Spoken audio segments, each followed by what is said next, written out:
Despite its long-lasting impacts, the Carolingian Empire was gone within 100 years of its start. The Carolingian Empire was surprisingly short, especially when compared with others like the Roman Empire and the Holy Roman Empire. Although historians disagree about the exact year it began, the Carolingian Empire started with Charlemagne. He conquered vast swaths of land in Western Europe, creating unity out of the chaos of the Dark Ages. As a ruler, Charlemagne was also interested in bettering people's lives in his domain. From 768 to 814 CE, life changed dramatically for the people, and some of these changes continued after his death. He helped unite the people across tribal divisions, improved the economy by reorganizing currencies, and fostered literacy and education. The Carolingian Empire was a bright spot in the Dark Ages, even if it was over by 888 CE. It gave Western Europe the stability it needed to recover from the fall of Rome and move through the Middle Ages. Without Charlemagne, life then and today would not be the same. What was the Carolingian Empire? Charlemagne was 20 when he took the throne, which he shared with his brother Carloman I until 771 CE. He was almost 25 years old when he found himself as the only leader of the Franks, a people who originally inhabited the northern seacoast of modern-day Netherlands, Germany, and Denmark. Charlemagne decided to expand Frankish lands and defeat the Saxons before they took over the Franks. The Saxons were a Germanic tribe. Although some had spread to England, many were still in continental Europe. The Saxons who remained on the mainland frequently fought with the Franks over territory disputes. Charlemagne had particular issues with them because the Saxons held to their pagan religions. He was a devoted Christian and wanted them to convert, which caused tension. Although some of his first campaigns focused on the Lombards, Charlemagne quickly turned his attention to the Saxons. The Saxon Wars lasted for 33 years. Charlemagne incorporated all Saxon territory into his kingdom by 777 CE, but Saxons refused to submit quietly. There were 18 significant campaigns during the Saxon Wars, and the Saxons proved themselves to be worthy opponents. Sadly, Charlemagne did not recognize this. He saw them as a threat to his kingdom, so he worked to break their defiance, forcing them to submit to his rule and convert to Christianity. Saxon prisoners were offered leniency if they converted, and death if they did not. One story records that Charlemagne ordered the execution of 4,500 Saxon prisoners in one day. Some historians believe this was intended to break the Saxon spirit.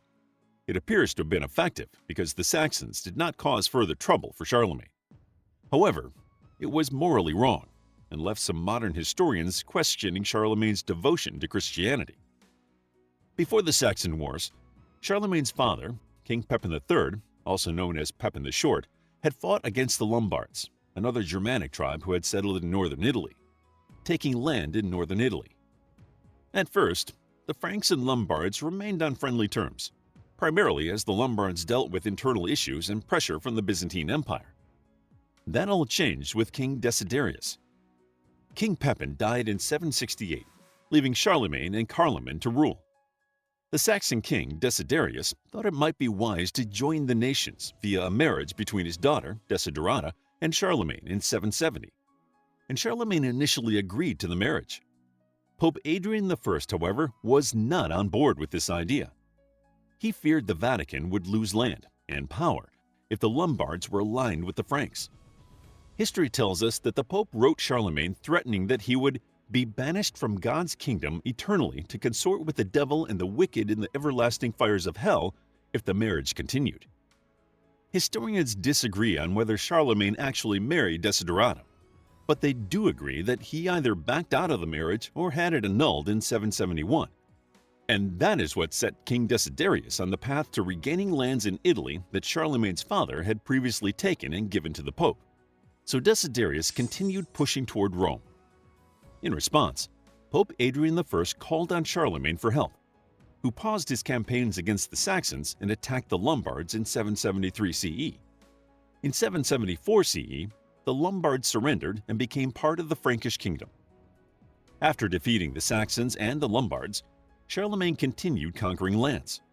At its height, the Frankish kingdom stretched from Spain to Hungary and down into Italy. It comprised most of Western Europe, giving the region unity it had not seen since the Roman Empire. However, Charlemagne's kingdom did not become an empire until Pope Leo III stepped in. The Pope was the leader of the Christian Church. Still, his power was restricted to religious matters. He had no authority to remove secular kings or involve himself in political issues. Of course, this did not stop the popes from trying. They convinced lay leaders to help with their problems, often promising favors in return. The Franks already had a close relationship with the Pope. King Pepin the Short had supported the Pope earlier, and the Pope had permitted him to take the Frankish throne. The same type of relationship continued with Charlemagne and Pope Leo III. His predecessor, Pope Adrian I, died in 795 CE. The papacy was not hereditary, but people were angry that Leo was chosen because he was not from a noble family. Adrian's relative rose up against him, and by 799 they had collected enough conspirators that they attacked Leo, aiming to blind him and cut out his tongue. Thankfully, Leo survived and fled to Charlemagne. The two leaders reached an agreement, although the exact nature of the deal is still unknown because both denied ever making a bargain. Regardless of their agreement, Charlemagne accompanied Pope Leo III back to Rome, where the Pope dealt with the dissenters' charges and banished his attackers in late 800 CE. Then, on Christmas Day 800 CE, Pope Leo III crowned Charlemagne's son as a Frankish king and crowned Charlemagne Holy Roman Emperor, turning his kingdom into an empire. This coronation was hotly debated at the time, mainly because the Pope did not have the power to crown secular rulers. It also created division with the Byzantine Empire, who believed they were the rightful heirs of the Roman Empire. The idea of having two Roman emperors insulted the Byzantine people, and it became another tear in the growing rift between the West and the East. Charlemagne's ruling style did not change with his new title. He continued to improve the lives of the people in his empire and implemented many social, economic, and political changes. He continued to expand, but was careful not to antagonize the Byzantine Empire. Some historians have suggested Charlemagne did not understand how being an emperor was different than being a king, especially because he tried to divide his kingdom among his sons. However, two of his sons died before him, so the Carolingian Empire passed to his only surviving son, Louis. King Louis the Pious wanted to continue his father's work and better people's lives, but he was less militarily inclined and more interested in religion. He was not a strong enough ruler to hold the Carolingian Empire together. After his death, a succession crisis occurred, and the empire crumbled by 888 CE. The idea of a unified empire was lost for a few years, but it rose again under Otto, Duke of Saxony. He proved himself to have a great military mind like Charlemagne. He followed in Charlemagne's footsteps and established the Holy Roman Empire, which would be a great European power until the modern age. Charlemagne was a ruler to imitate. His work in the Carolingian Empire laid the groundwork for Europe to grapple with the divisions of the church and state and finally move out of the Middle Ages. Despite its short life, the Carolingian Empire implemented essential changes that impacted Europe for centuries. These reforms came from Charlemagne's unprecedented leadership. What were Charlemagne's reforms? Even though Charlemagne was interested in growing his empire, he was also one of the first leaders in European history to take an active interest in the lives of the commoners. This interest was unheard of during the Dark Ages, when rulers focused on the upper class and themselves.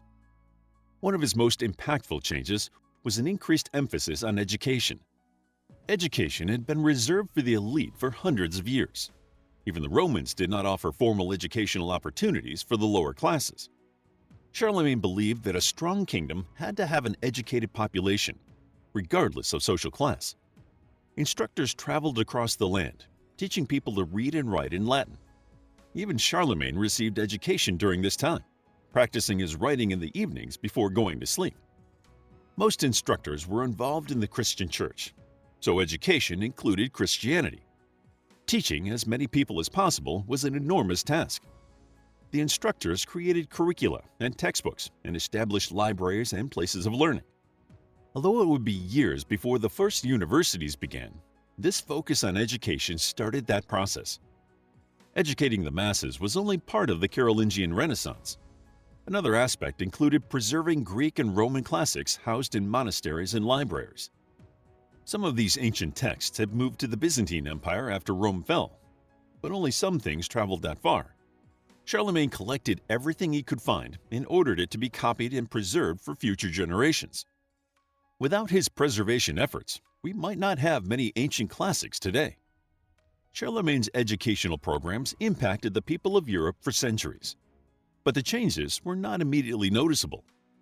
After the Carolingian Empire was gone, people continued looking for better opportunities. They started universities, built towns, and began to innovate again, making farming more efficient. Although Charlemagne did not live long enough to see the results of his educational programs, people during the Carolingian Empire still saw education become part of their lives, giving them the opportunities they needed to grow. Of course, Charlemagne's reforms stretched beyond the classroom. Before he took the throne, the economic situation in Western Europe had been growing complicated. Different areas had different money systems, and trade was becoming difficult. The Franks used a monetary system based on gold, but the precious metal became increasingly rare after losing trade connections with Africa.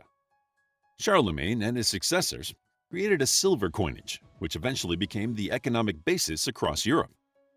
It led to a time of economic growth because the kingdom had the financial foundation to expand.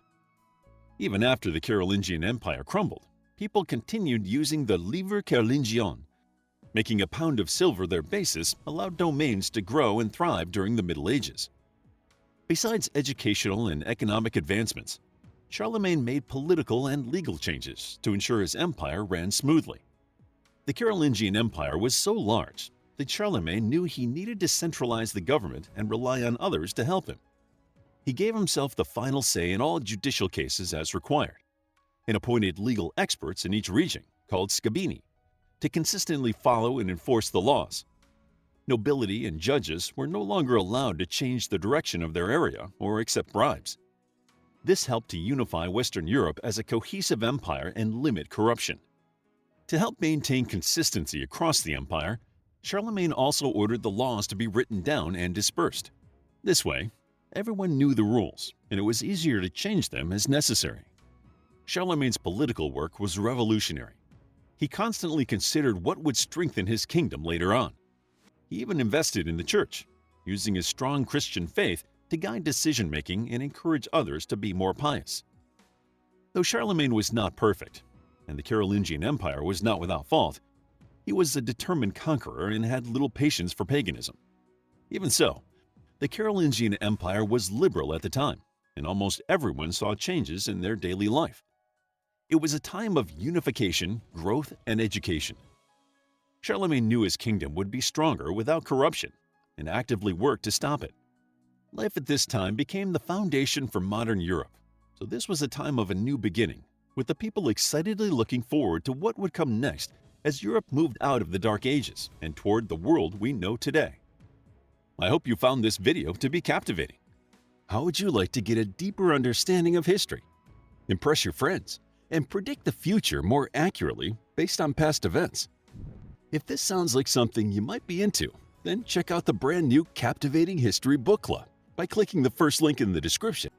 To learn more about the Carolingian Empire, check out our book, The Carolingian Empire, a captivating guide to the Carolingian dynasty and their large empire that covered most of Western Europe during the reign of Charlemagne. It's available as an ebook, paperback, and audiobook. If you enjoyed the video, please hit the like button and subscribe for more videos like this.